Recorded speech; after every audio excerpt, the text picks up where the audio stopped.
This is the Jason Walker Show.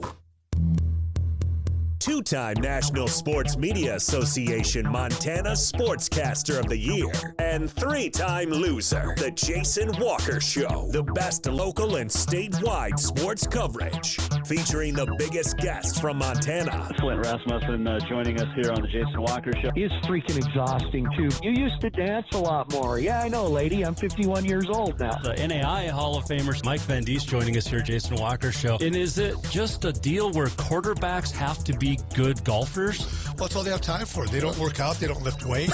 They don't do anything else. They might as well go get on the golf course and at least have some fun. And from across the country, Doug Gottlieb, our guest here on the Jason Walker Show. End of the day, remember, it's your show. It's got your name on it. Howie Mandel, our guest here. Jason Walker, deal or no deal? the Jason Walker Show, broadcasting from the Major Mortgage Man Cave. Here's Jason Walker.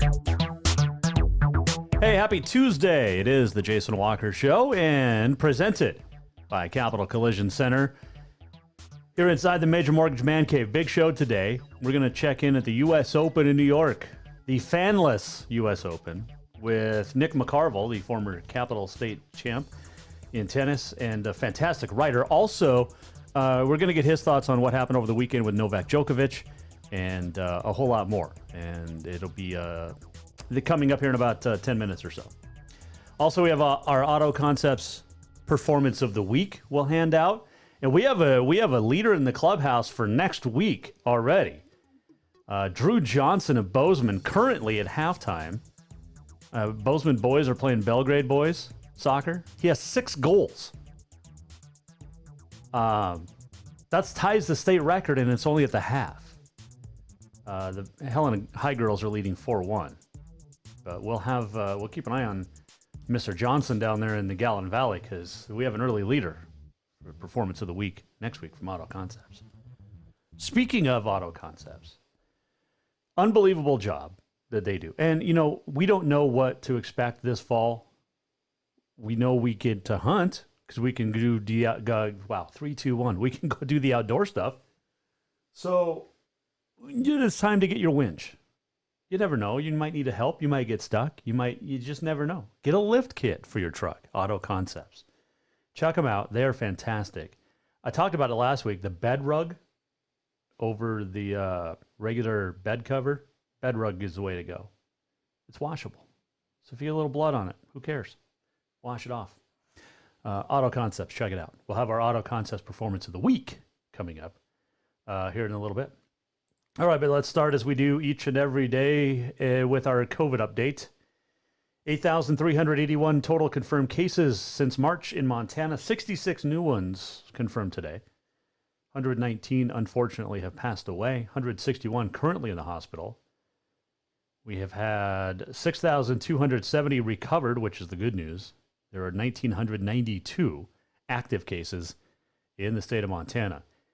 Yellowstone County, down to 806 active. 233 in Rosebud, 142 Bighorn, and 182 Cascade, 151 in the Flathead.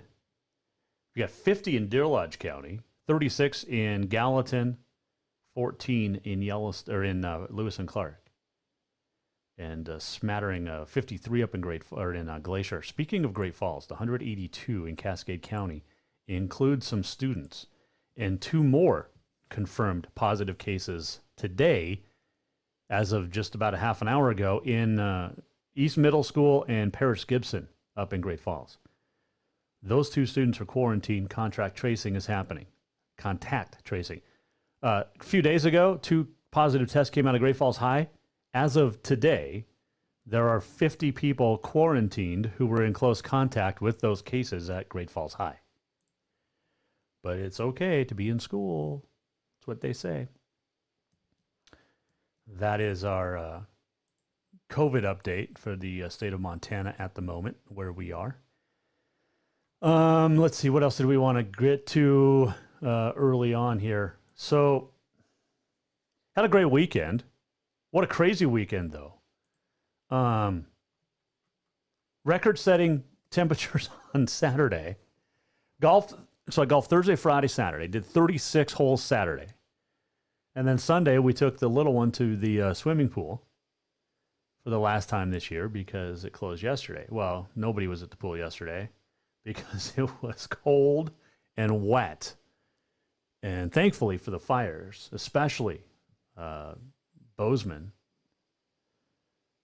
But man, what you talk about 2 days, and it's funny watching national media explode because Wyoming got some snow yesterday, and Denver and Colorado were going to get some snow tomorrow or today, but they had like fire warnings and red flag warnings and also winter storm warnings.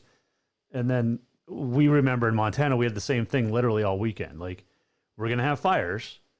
We're going to have really hot temperatures. And then we're also going to have snow and cold. Now, if you look around, there's some snow in the upper elevations. But nobody cares about Montana weather-wise except us, which is fine. Remember, we talked to Janice Dean, Fox News senior meteorologist, a couple weeks ago. And we were talking about the named storms for the winter, and just, it's just another day in Montana. But anyway, it was a fun weekend. Had a good time. There was I wish I was at Derby yesterday. Orrin Larson took the honors, $11,000 for the Yellowstone Riggin Rally. About 2,000 fans were out in the soggy, windy, and cold at Derby Rodeo Arena.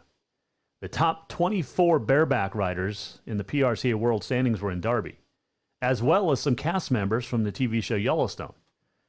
But Orrin Larson, with an 86.5, got the win and the $11,000, and has moved to sixth in the world standings, which is a pretty cool deal. And I think they're going to do it next year as well. But it's going to be a lot of fun. Going to be a lot of fun. Richmond Champion was there, Tilden Hooper, Tanner Oss. I mean, these are guys that are real good and would have liked to have been over there, but instead cooked dinner for the in-laws. So there you go. That's what I did yesterday. Hope you had a great weekend. And by the way, the Northern Rodeo Association wrapped up at Helmville, and we talked about it last week. They will not have a finals in Kalispell this year. So whoever was on top yesterday, or at the end of Helmville over the weekend, are your champions. So that includes J2 Bridges in bareback. Tyler Hooley of Browning won steer wrestling. Then there was a whole bunch of Hellenans. Ty Everson of East Helena, Timmy Sparing, Jet Murphy, Austin Whitehouse, Logan Beatty, 2 through 6. Then Colby Bignell, Ty Erickson were in there. Ty Erickson won the first NRA event of the year, and then I don't think he did anything after that, NRA. But Michaela Witter of Helena won the breakaway. Tie down goes to Jade Gardner of Winnett. Michaela Witter is a sweetheart. She rodeos at UM Western as well. Alan Gilbert of Browning took Saddle Bronc. Team roping goes to Garrett Duncan and Matt Robertson, Belgrade, Manhattan, respectively.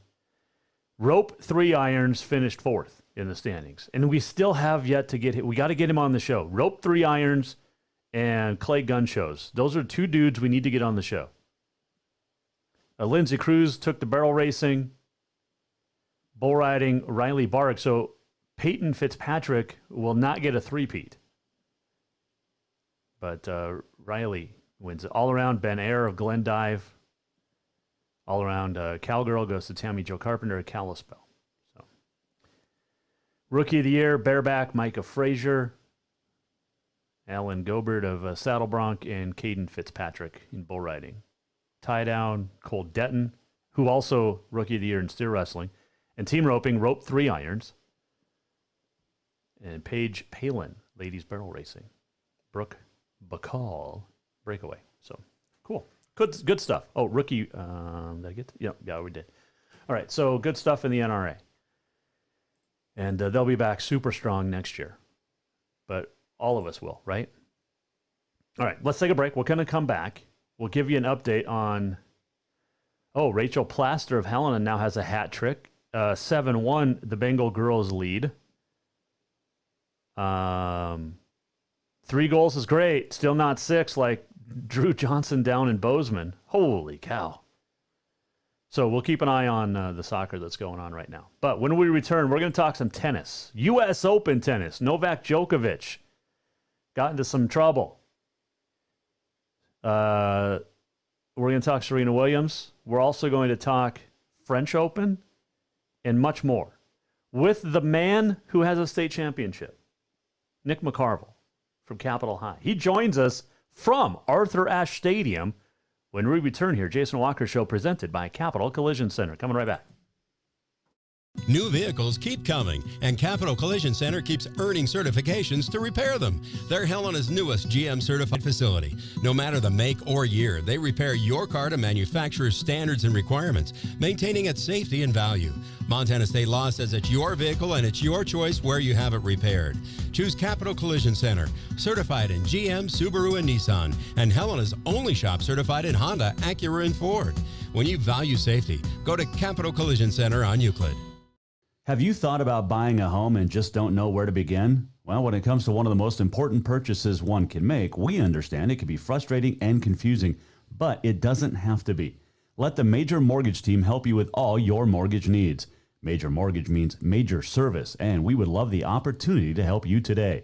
Give J.R. McFadden, NMLS number 1246357, a call today at 406-465-1918, or you can visit him at 2001 11th Avenue, Building A, Suite 3 in Helena. Major Mortgage is a division of AMCAP Mortgage, NMLS number 129122, equal housing lender. Do you love to look at photos of Montana, from animals to landscapes and more? Are you looking for a place to get your senior pictures or family portraits done? Are you a business owner looking to upgrade the decor in your offices? Well, look no further than Mark LaRoe Photography. Photos all across the Treasure State, from rodeos to portraits, and would love to work with you. Visit marklaroephotography.com to see many masterpieces of his work, then give him a call to schedule your own photo shoot. Or to purchase one of his fantastic pieces, stop by Spirit of the Big Sky Gallery on Custer in Helena. marklaroephotography.com. Yes, it's true that Montana is a long way from the Gulf Coast, but you can bring that Cajun flavor home with a stop at Cafe Zydeco. From po' boys to classic sandwiches, Cafe Zydeco has all the best Cajun in town. Are you in the mood for seafood gumbo or crawfish etouffee? Maybe you're craving jambalaya with some shrimp and grits. Head in for breakfast, lunch, or dinner, or call ahead for pickup or delivery. Cafe Zydeco will fix all your southern cravings, even on a chilly Montana day. Cafe Zydeco is a proud sponsor of The Jason Walker Show. Who doesn't love being number one? When your team's dominating the standings, or your favorite band rocks the charts at number one, it feels good, right? Kind of like how it feels when you have auto insurance with State Farm. Because making you feel like number one is an honor your local State Farm agent takes seriously. Through the good times and not so good, your State Farm agent's proud to be here to help life go right. Call State Farm agent Mike Miller in Helena today. Store-wide savings are what you'll find when you shop for new home furnishings at Rucker's Furniture. This means tremendous values on Helena's largest in-stock selection of home furnishings. When you shop Rucker's, you'll find store-wide savings on the furniture you want for every room in your home. And you'll also find our selection of Serta iComfort, the most comfortable beds in Helena. 12-month financing is available with approved credit on most purchases over $299. Ask for details. You'll find store-wide savings at Rucker's Furniture, 1010 Dearborn, Helena.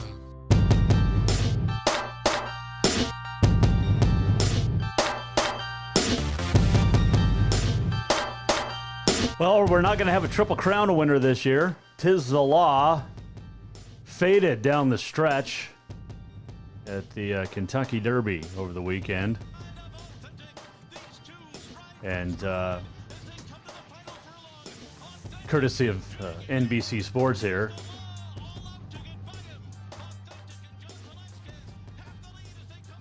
Good stuff, though.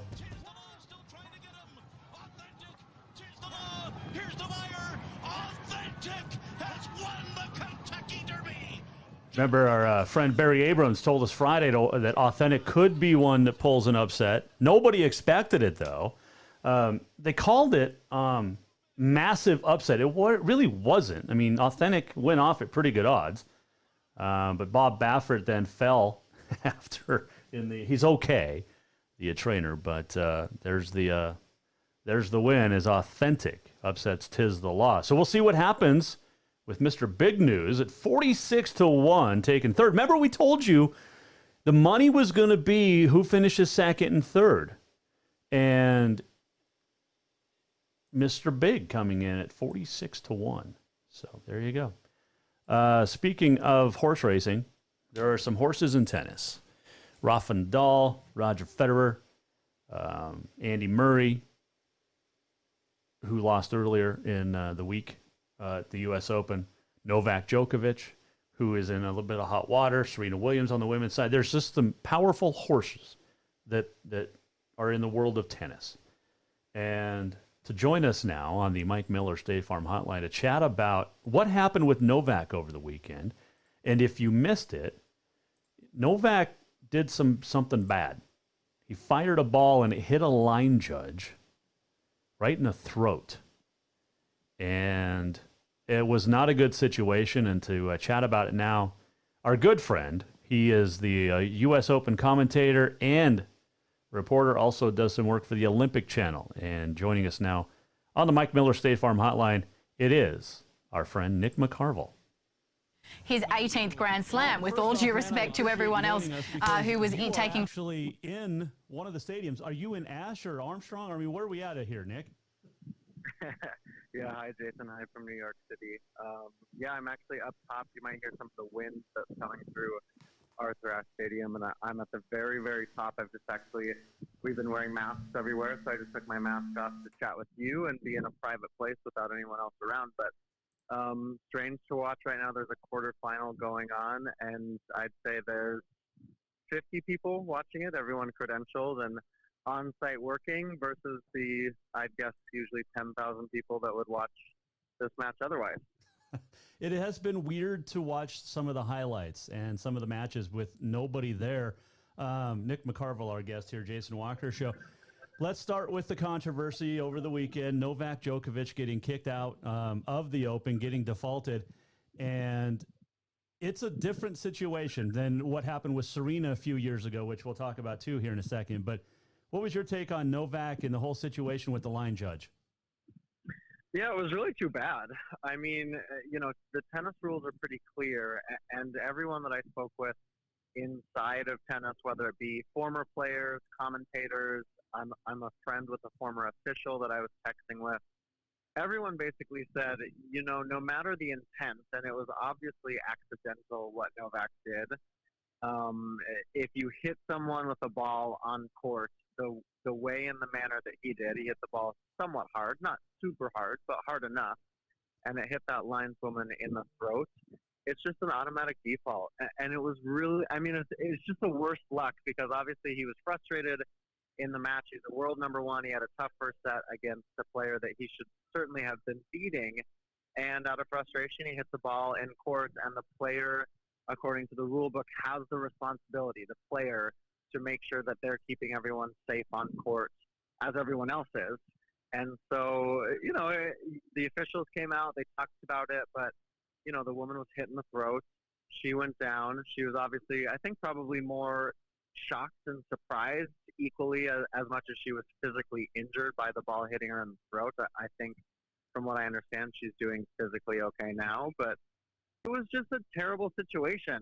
And to see, it was very, I guess, par for the course for 2020 is that this year continues to bring us these situations that everyone kind of throws their hands up, and in a very serious manner, obviously, with the pandemic and what we're facing there as a country and as a society. But Novak was far and away the favorite. He's chasing history. We were without Roger Federer and Rafael Nadal here. That was a big loss for the tournament. Rafa chose not to come because of COVID, and Roger's out for the year because of a surgery that he just had.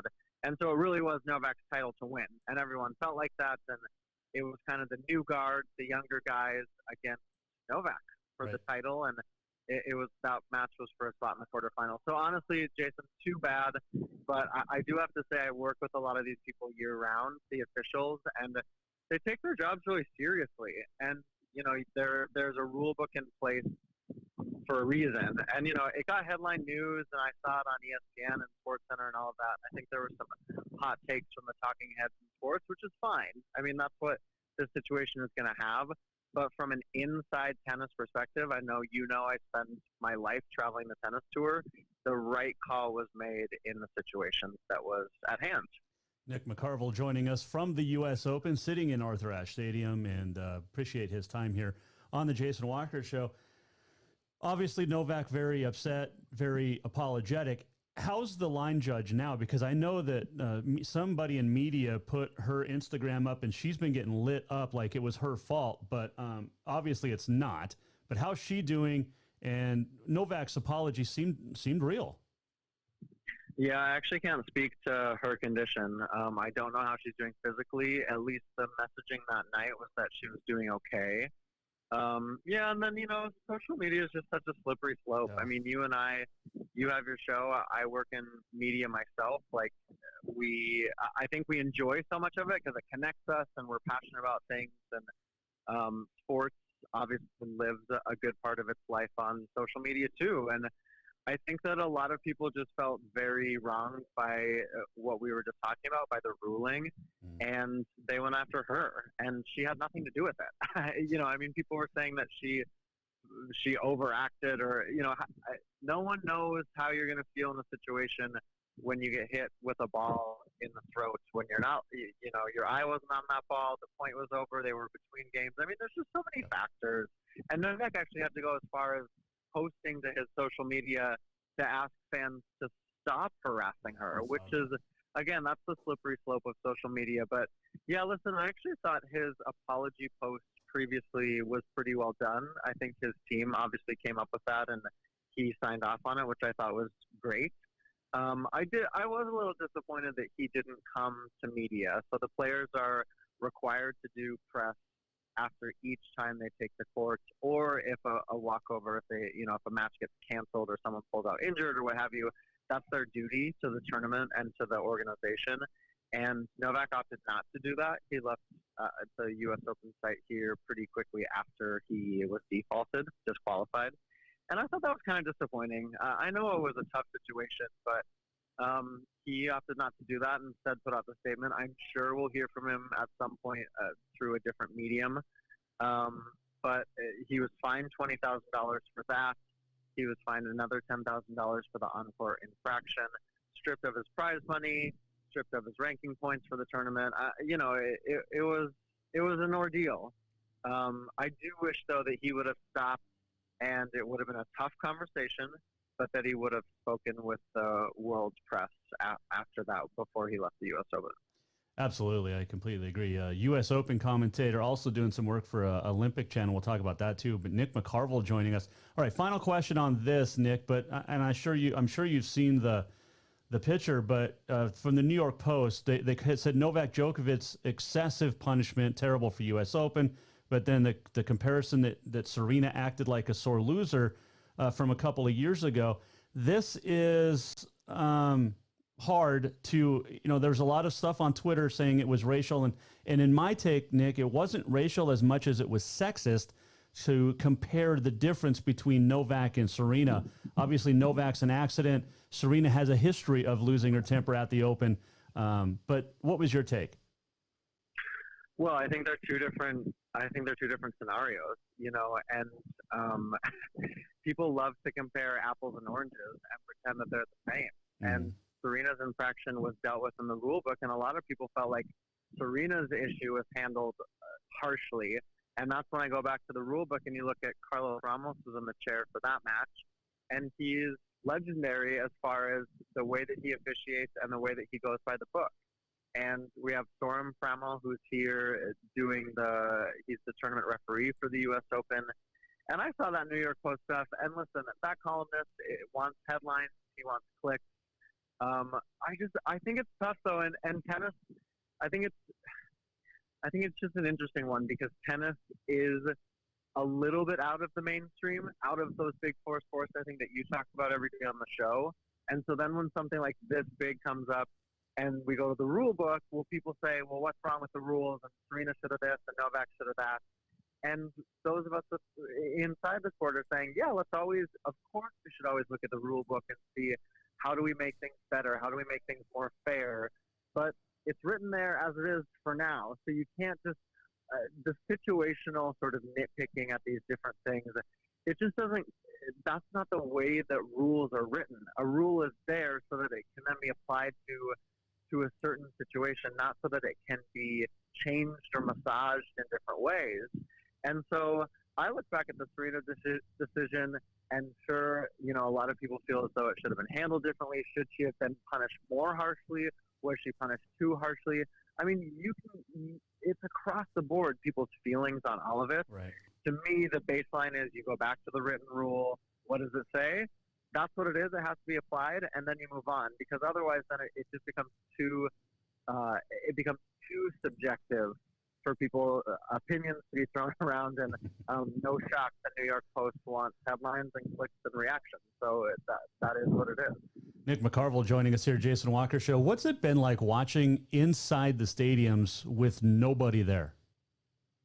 Well, I have to say, you know, I'm here with the USTA, with the U.S. Open, and I really do feel like they've done a sensational job. I mean, you and I have spoken a few times in the last few months. I was in Helena for almost 6 months between the break on tour and coming back, and this is the largest sporting event in the world that's been able to restart, in a sense. You look at the NBA bubble, you look at the MLB and the NHL and what they've been able to do, obviously some global soccer that's happening around the world and some different sporting events, but those have been, you know, either bubbled or one-off events where you just don't have all of the mechanisms in place here. And I said at the top of the interview, I've now gone to a private little spot in the stadium where no one else is around me and no one else can see me. So then I've taken my mask off because I know it's safe. Right. Whereas everywhere else on the grounds, I'm not exaggerating, unless you're a player or a trainer or a coach and you're on court or you're warming up or cooling down, you're in a mask. And we're in masks for commentary until we get right into our booth. We're given sanitized headsets. The door closes and you see your commentary partner on the screen because they're in the room next door. I mean, they are not joking around. And that is actually, I think some listeners might say, well, that's ridiculous. You're going too far. But we're in the reality in the midst of a pandemic. I certainly feel it here in New York more so than I felt it in Helena when I was home. And so as a big sporting event, you have to be able to say, how are we going to put this on safely, not only for the athletes, but for the hundreds, if not thousands of people who are hoping to have work out of these events, so that we can provide this TV product. I mean, ESPN has had now 2 weeks of full U.S. Open coverage.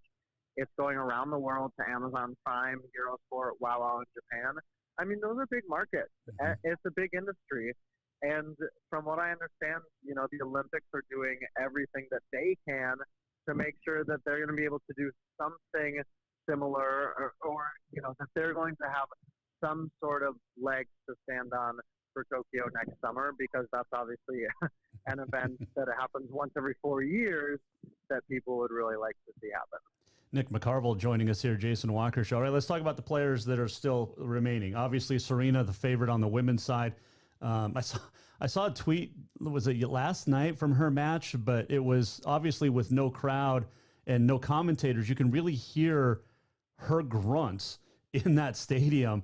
But she seems to, just after getting past Sloane Stevens on Saturday, she seems to be rolling now. And obviously with 1 and 2 seeds gone, it seems to be hers. Although there is a surprise, and I've been following on Twitter, but Jen Brady has been kicking some tail. Yeah, totally. And actually, it's less so the Serena grunts and more just like the intensity. I mean, so her, you know, the players are allowed their camp, which is up to 3 people. And I think because Serena and Venus obviously are from the same family, they've gotten crossover. So like sister Isha has been around, and so they've got a couple more people there cheering on for Serena. And you just can hear the intensity of the come-ons and the sort of pumping herself up, and yes, the grunting too, and just the sound of the movement on court, the squeaking of the shoes, the hitting of the ball off the racket. She looks really good. I think it's the big headline to say that Serena is the favorite. I still don't think on form that maybe she's played the best tennis of this tournament. Now, that said, I actually thought that Sloane Stephens might give her more of a test, and Serena was able to close that out in 3 sets. She sort of found her way and then steamrolled. She looks really good. She's got Svetlana Perankova. That's tomorrow. That's 2 moms on tour. Perankova coming back, having given birth as well. Serena gave birth in 2017. Perankova in 18. Victoria Azarenka is still in. A lot of people are excited about her. She's had a good run of form the last couple of weeks, Jason. You mentioned Jen Brady. She's someone that on the tennis tour, a lot of people have been excited about the way she's played in the last couple of years, but she hasn't necessarily had a breakout event. Well, now that's arrived. This is it. She's on the other half of the draw from Serena, so we're waiting to find out if she'll play Shelby Rogers, who's another breakout American player, or Naomi Osaka, who is a 2-time slam champ and who has played really, really good tennis. It kind of feels to me right now like Osaka is playing the best tennis out of the 7 women now that we have remaining.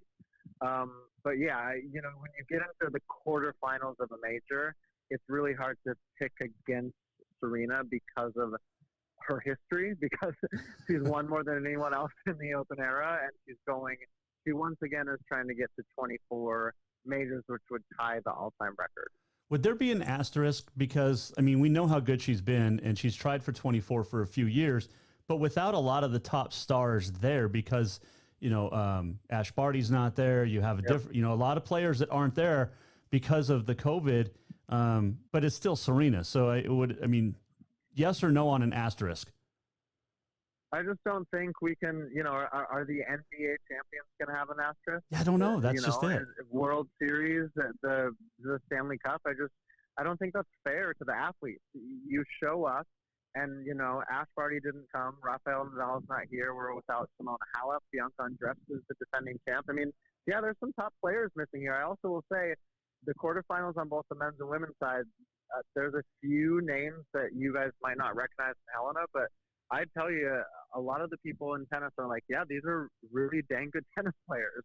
So I think for me, it's always about, you know, when you look at Roger Federer's 20 majors or Serena Williams' 23 majors, some of them were they harder to win than others?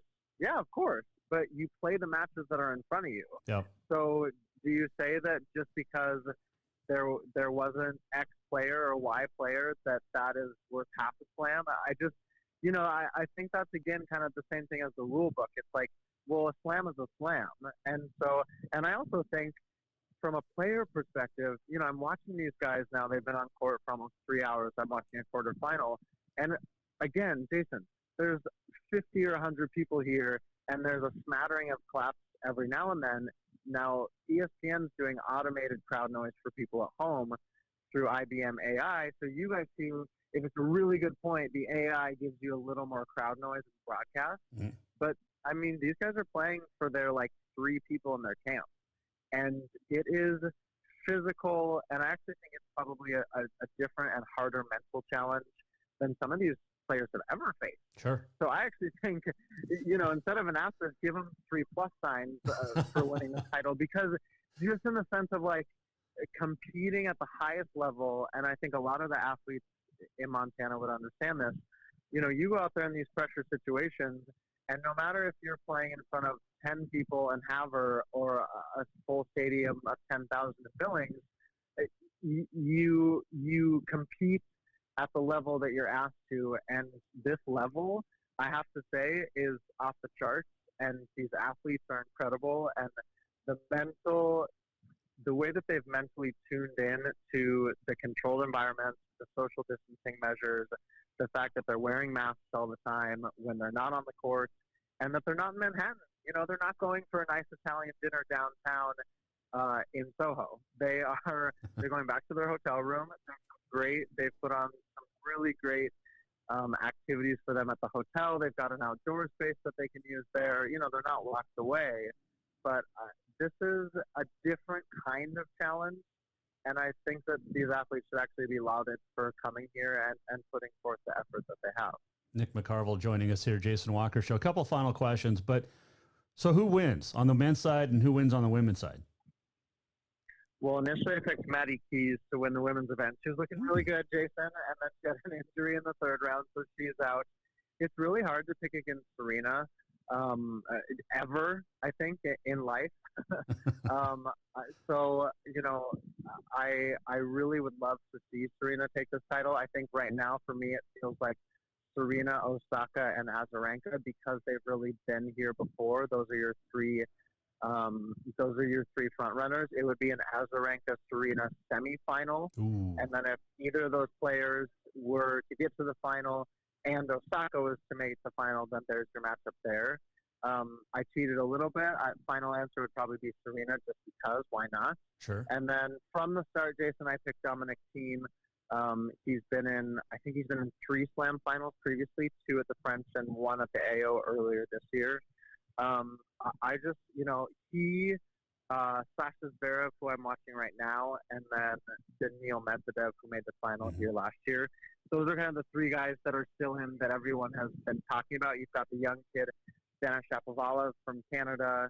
You've got a young guy named Alex de Minaur from Australia. You've got a veteran named Pablo Carreño Busta. I mean, there's a lot of good tennis being played, but I picked Thiem from the start, so I can't abandon my horse when he's still in the race. Well, absolutely not. Sticking with Dominic Thiem.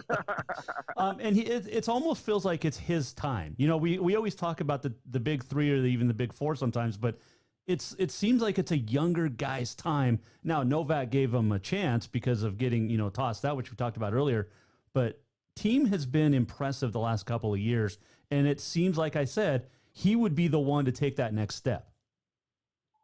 Yeah, and you know, people, it's funny, like we're thinking about asterisks and time and all that kind of stuff. In 2009, when Rafael Nadal was beaten at the French Open for the first time, he had won 5 titles from 04 to 08, and he loses in the 4th round to Robin Soderling, and all the pressure goes to Roger Federer because he had never won that title.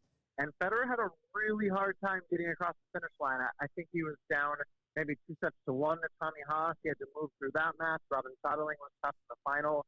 I mean, it wasn't like, oh, Rafa's out, Roger's going to win the French. And so now it's like, okay, we didn't have Rafa and Roger. Andy Murray lost early. We have no Stan Wawrinka, and now Djokovic has been DQ'd. So it's like any of these guys, Zverev, Thiem, and Medvedev, from my perspective, it's very even. And it's like, who is going to step up? And I think that's what I hope people at home are giving these athletes a chance to really prove themselves and click on ESPN and just enjoy the tennis for what it is. And hopefully in the next 2, 3, 4 years, you guys in Montana and beyond can enjoy these guys as household names, because a Dominic Thiem quality of tennis is honestly pretty much on par with the Rafael Nadal quality of tennis. He just has not had those, obviously, same career achievements yet that Rafa has had. It's crazy to think about. He's 27, I think Dominic Thiem is. So, all right. So we got the French Open coming up soon. They came out and said they're going to try to allow spectators. Do you see it happening? I mean, I know that, you know, the FFT, I think, is doing everything to put that tournament on, and I work with the FFT on a consistent basis. I think it's going to be tough. You know, I think that they're going to do their best. I hope that they can do a safe environment the way that the USTA has. I think the U.S. Open, you know, if they would have been given an extra month like Paris has had to put together some sort of format for fans, maybe. But I don't know, Jason. You know, this thing is sticking around, and I think in Helena it kind of felt far away. In New York, it feels much closer for me personally. You know, Paris has seen cases go back up. I know that they're only selling a certain percentage of tickets. The social distance measures are really strict, but I have to say, like, even just as an employee being on site here at the U.S. Open, it's really strict. And sometimes you're kind of like, God, you know, dang, like, this is hard to do, wearing the mask all the time, not shaking anyone's hands, not being, even our commentary colleagues, it's like, don't crowd in the hall together. If you want to have a conversation, please do. Go outside, sit in the stands, like, you know, be social distance. Are you going to be able to get 20,000 people a day to do that kind of stuff? Not really. No. So I can tell that obviously, you know, the FFC is hopeful and the French Open is hopeful.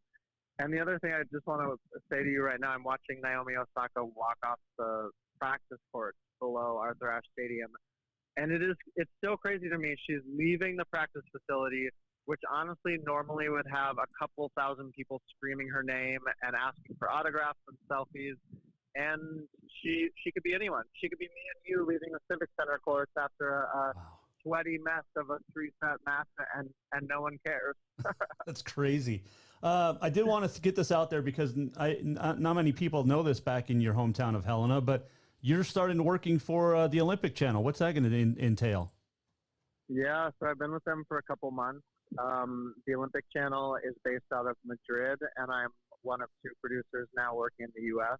My colleague Scott Bregman is in Chicago. And yeah, listen, you know, our job, our goal, our task is to tell stories of Olympians year round.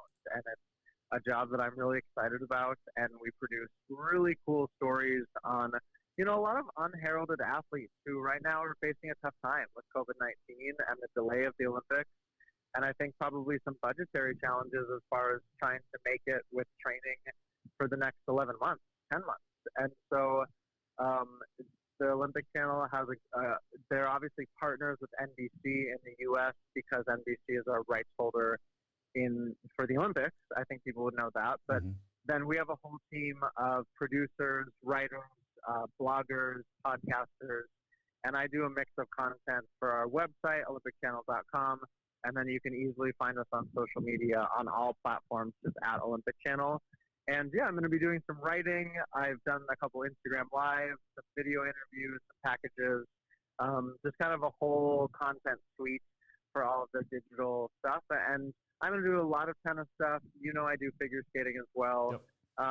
I've already done some different stuff on cycling athletes and track and field and swimming. And it's just a pleasure to, like, not only get to know some new athletes, but be able to get to tell their stories. And yeah, if you guys haven't, check it out, olympicchannel.com. Yeah, no, you do fantastic work. I wanted to ask you this, and I've wanted to ask you this for a couple of years. If you weren't doing what you do, what else would you have gone and done? Yeah, I don't know. That's a good question. My first year in New York, I was like blogging, and I was working at a coffee shop, and I was like not making any money, and I was pulling out a friend's couch every night because we shared a studio apartment. And one of my big interests, my dad worked at Carroll for years, and one of my big interests was student development. And so I had applied for a student development program, and I actually got a couple great offers to go to graduate school for, you know, higher ed student development.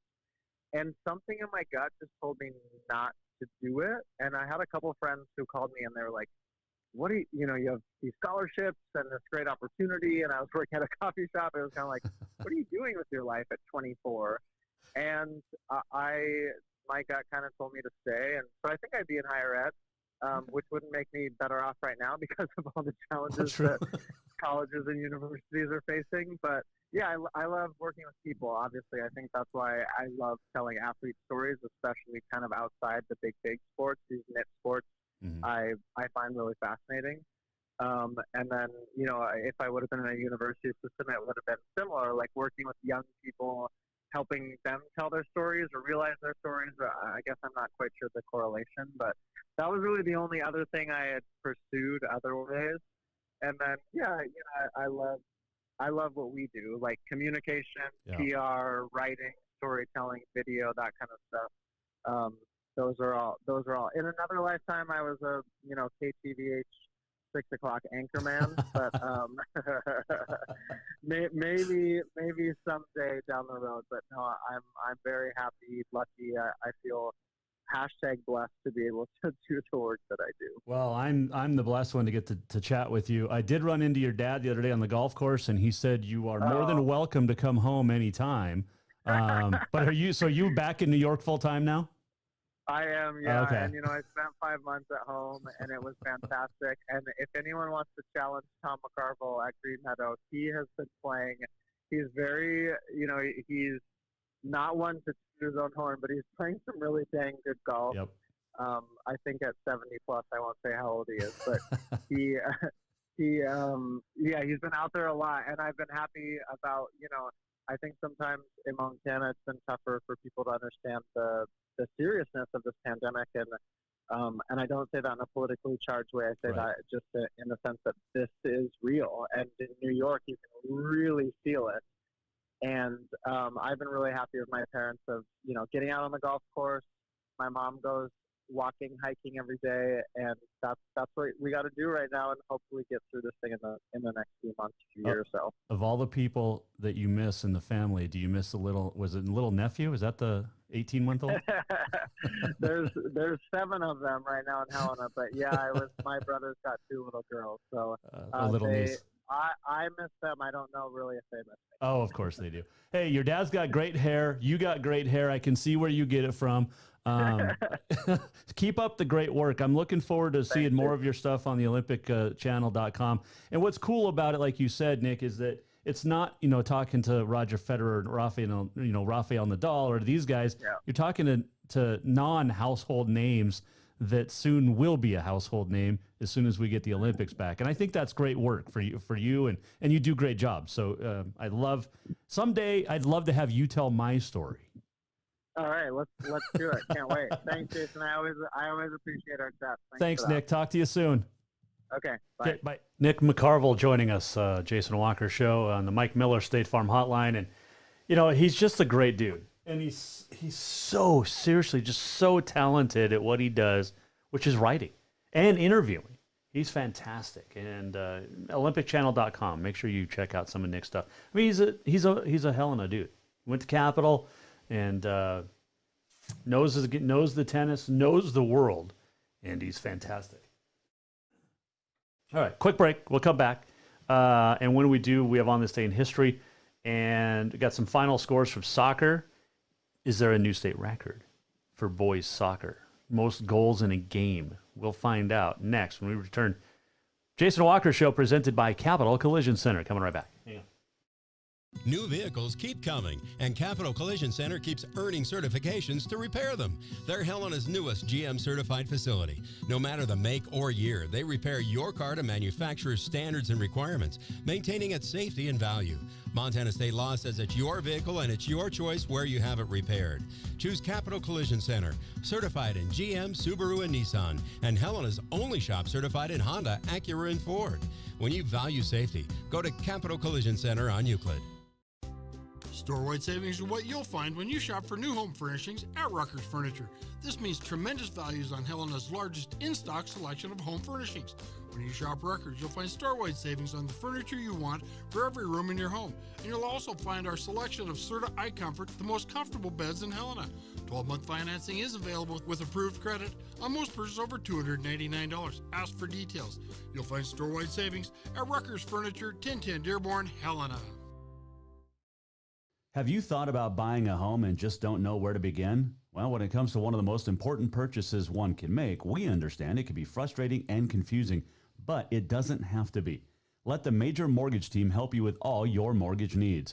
Major Mortgage means major service, and we would love the opportunity to help you today. Give J.R. McFadden, NMLS number 1246357, a call today at 406-465-1918. Or you can visit him at 2001 11th Avenue, Building A, Suite 3 in Helena. Major Mortgage is a division of AMCAP Mortgage, NMLS number 129122, equal housing lender. Do you love to look at photos of Montana, from animals to landscapes and more? Are you looking for a place to get your senior pictures or family portraits done? Are you a business owner looking to upgrade the decor in your offices? Well, look no further than Mark LaRoe Photography. Mark has been shooting beautiful photos all across the Treasure State, from rodeos to portraits, and would love to work with you. Visit marklaroephotography.com to see many masterpieces of his work, then give him a call to schedule your own photo shoot. Or to purchase one of his fantastic pieces, stop by Spirit of the Big Sky Gallery on Custer in Helena. marklaroephotography.com.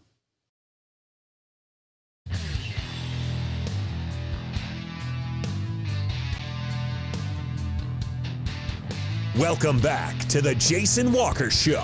Final segment on a Tuesday. That is a live look thanks to EarthCam at Big Sky. I think we got more snow in our tippy tops of the mountains, hillsides around Helena than Big Sky did. But there you go. Thanks to EarthCam. Good stuff. Segment brought to you by Mark LaRoe Photography. Make sure you check out Mark's fantastic gallery online right now from Helmville. 2 days worth of rodeo, and Mark's got some killer stuff that you can purchase. And if you do, mention the Jason Walker Show. I'll give you 20% off. Also, if you book a senior portrait picture family package, any of the packages for portraits, and mention the show, you'll get a free 8x10 canvas or matte print. Mark LaRoe Photography.com. Fun chatting with Nick McCarville. He's so much fun to talk with. He's just a great dude. And appreciate him taking a half hour out of his time today to check in with us from the U.S. Open. And it's cool to get a perspective that, we don't normally get because, as much as I would like to go to the U.S. Open someday, I'm not sure it'll happen. The one I really want to go to of all the tennis Grand Slams is Australia. I would love to go to the Australian Open because it's summer in Australia for one. And, wow, just saw some news on the Twitter political stuff that unbelievable. Okay. Oof. All right. Let's see. What else were we? Oh, there was some sad news today. So remember, was it, 2 months ago that the treasure, Forrest Fenn's treasure, was found and supposedly was found in Wyoming. Now, Forrest Fenn was, he gained fame. He was an antiquities dealer. He was an author. Gained fame for this treasure that he had hid with gold, jewels, and other valuables. He passed away Monday at his home in Santa Fe. He was 90. But, yeah, so he held on till someone found the treasure. So supposedly, the treasure had gold dust, rare gold coins, gold nuggets, pre-Columbian animal figures, prehistoric mirrors of hammered gold, ancient Chinese faces carved from jade, and antique jewelry with rubies and emeralds. And he always said he hid the treasure as a way to tempt people to get outdoors and get into the wilderness. There's a great story on it on Expedition Unknown with Josh Gates. But it was a fun story, but sad news is Forrest has been Forrest Fenn passed away yesterday. So there you go. Let's see. Oh, there was some other sad news, and this of the football variety. Jermaine Stevens, 6'3" defensive tackle for Cal University of Pennsylvania. It's a D2 D2 school. Died. He was recently. He was 20. School announced it today. His dad was a first-round draft pick in the Pittsburgh Steelers in 1996, played 5 seasons in the NFL, but younger Jermaine was to be a senior, appeared in 32 games in the 3 previous seasons, and reports are saying that he passed in part because of complications from COVID-19. This is a 20-year-old. We talked about the 19-year-old out in Puyallup that passed away. Healthy kids. But COVID doesn't affect the youngsters, remember? So, all right, let's do Auto Concepts Performance of the Week. So we have a leader for next week. Drew Johnson of Bozeman. The Hawks boys beat Belgrade 8-0 today. Johnson had 6 first-half goals. He did not get a goal in the second half. But he tied the state record of goals in a game at 6. And he did all that in the first half. Let's see. Helena High girls got a win. Rachel Plaster had a hat trick. So we got a couple of leaders for next week already. But this week's Auto Concepts Performance of the Week, we stay with soccer. Laurel on Saturday downed Hamilton 10-1. Maya Mack had 4 goals. Morgan Mack had 3. That's 7 of the 10. Does it feel like a Mack truck hit you, Hamilton? Because it did. Maya and Morgan combining for 7 of the 10 Laurel goals. Laurel's so good. I know they lost earlier, I think, this season, but they're really good. That's defending state champs. I think they've won 2 in a row, 3 in a row. But Laurel girls soccer is really good. So that's your Auto Concepts Performance of the Week, the Max from Laurel. All right, let's get to On This Day in History. It is September the 8th. It is National Ampersand Day. It is also National Ants on a Log Day. 1894, Thomas Edison employed William K.L. Dixon to film the first boxing match. It was held at West Orange, New Jersey. It was an exhibition between world heavyweight champ James Corbett and Peter Courtney. In 1939, Bob Feller, at the age of 20, became the youngest pitcher to win 20 games. 1957, Althea Gibson wins the first of 2 singles championships at the U.S. National Championship. 1960, at the Rome Olympics, Wilma Rudolph won her 3rd gold medal of the games. She had was part of the 4x100. Also had won the 1 and the 2. 1963, Warren Spahn ties Christy Mathewson, 13-20 win seasons. 1968, the U.S. Open, Arthur Ashe wins the first Open-era U.S. title. 1969, Margaret Court wins her 3rd singles title at the U.S. Open, her 16th Grand Slam singles event. And then on this day, 1973, she won her 24th and final Grand Slam singles title. That's the one that Serena Williams is trying to beat. They're tied. Margaret Court won 64 Grand Slam tournament titles, 24 singles titles, 19 doubles titles, and 21 mixed doubles titles. There's a argument there that she's the greatest tennis player of all time. Now, people are going to say Serena, but 64 Grand Slam tournament titles, that's a lot. 1974, Jimmy Connors won the first of his 5 U.S. Opens. 1974 as well, Evel Knievel attempted to jump the Snake River Canyon in Idaho. He failed. 1979, Tracy Austin became the U.S. Youngest champ at the U.S. Open, 16 years, 9 months. 1985, Pete Rose ties Ty Cobb, 4,191 hits. 1990, Gabriela Sabatini, the only Argentine woman to win a Grand Slam singles event. Gabriela Sabatini. She was fun to watch. 2002, Pete Sampras won the 14th and final Grand Slam title, beat Andre Agassi.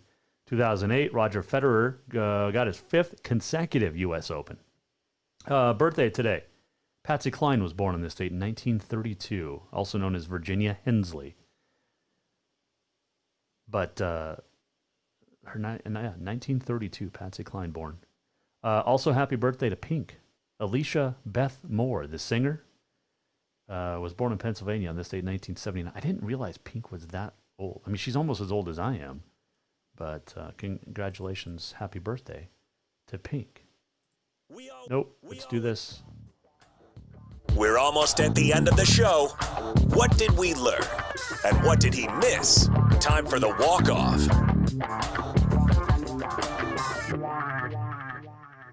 All right, big thanks to Nick McCarville for joining us today. Nick sitting in Arthur Ashe Stadium and hanging out watching tennis. And it was just cool to check in with him. And we'll check in with him down the road more and more. But Nick McCarville, the Capital product, hanging out at the U.S. Open. He picks Dominic Thiem and Serena Williams to win it. But if you missed anything from today's show, or any show, you can go to jasonwalkershow.com. And if you'd like to weigh in anytime, you can. You can email us, jasonwalkersports@gmail.com. You can Facebook us. You can tweet at jwalkersports. There's plenty of ways to get a hold of us. And like I said, just go to jasonwalkershow.com. Tomorrow, Flint Rasmussen. We will talk to the famed PBR entertainer. Billings PBR this weekend. Jess Lockwood returns. We'll talk to Flint Rasmussen coming up tomorrow. Later in the week, Nicole Rigoni, that's what she said, coming up Thursday. And we will talk to Joe Frost. Super Nanny will join us later in the week as well here on the Jason Walker Show. Have yourself a great Tuesday. We'll see you back here tomorrow. Supposed to be warming up again, which would be cool. It's way too early to be this cold. See you tomorrow at 4. Jason Walker Show with Flynn Rasmussen. The Jason Walker Show is produced by the Jason Walker Media Company. Any reuse, rebroadcast, or retransmission without the express written consent of the Jason Walker Show is strictly prohibited. Just listen, watch, and enjoy.